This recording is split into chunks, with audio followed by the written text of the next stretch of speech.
హైదరాబాద్ మార్కెట్లో ఇవాళ బంగారం ధరలు పెరిగాయి. 10 గ్రాముల 24 క్యారెట్ల గోల్డ్ ధర ₹110 పెరిగి ₹99,170కి చేరింది. 22 క్యారెట్ల పసిడి రేటు ₹100 పెరిగి ₹90,900 పలుకుతుంది.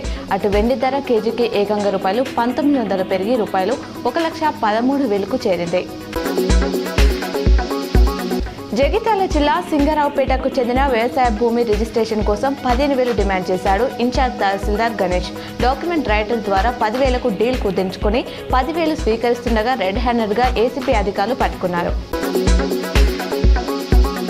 నిజామాబాద్ నగరంలోని వినాయక్ నగర్లో సంకట విమోచన స్వామి ఆలయ మండప నిర్మాణానికి ఆలయ కమిటీ సభ్యులు భూమి పూజ చేశారు.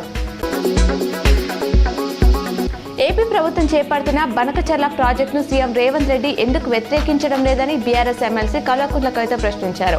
కాళేశ్వరం కమిషన్ కేసీఆర్కి నోటీసులు జారీ చేయడాన్ని నిరసిస్తూ బుధవారం హైదరాబాద్లోని ఇందిరా పార్క్ వద్ద ఎమ్మెల్సీ కల్వకుంట్ల కవిత నేతృత్వంలో తెలంగాణ జాగృతి మహాధర్నా నిర్వహించారు.